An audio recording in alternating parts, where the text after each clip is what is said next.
Kerala state road transport corporation ordinary സർവീസുകളിൽ സ്ത്രീകൾക്ക് സൗജന്യ യാത്ര നൽകുന്ന പദ്ധതിയാണ് പ്രിയദർശിനി.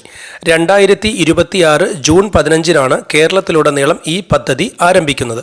എല്ലാ പ്രായത്തിലെയും വരുമാന നിലവാരത്തിലെയും സ്ത്രീകളെയും ട്രാൻസ്ജെൻഡർ വ്യക്തികളെയും ഇതിൽ ഉൾപ്പെടുത്തും. ഇനി എന്തൊക്കെയാണ് ഇതുമായി ബന്ധപ്പെട്ട് ശ്രദ്ധിക്കേണ്ട കാര്യങ്ങൾ? 3290 ഓർഡിനറി ബസ്സുകളിൽ സൗജന്യ യാത്ര ചെയ്യാം. ഓർഡിനറി നിരക്കിലുള്ള എല്ലാ സർവീസിലും സൗജന്യമായും മലബാർ മേഖലയിലെ town to town, Idukki, Ernakulam ജില്ലകളിലുള്ള ഹയർ സ്റ്റേജ് ലിമിറ്റഡ് സർവീസ്, മറ്റ് ജില്ലകളിലെ ഓർഡിനറി ലിമിറ്റഡ് സർവീസ് എന്നിവയിലും സൗജന്യമായി യാത്ര ചെയ്യാം. തിരിച്ചറിയൽ കാർഡ് കാണിക്കേണ്ടതില്ല.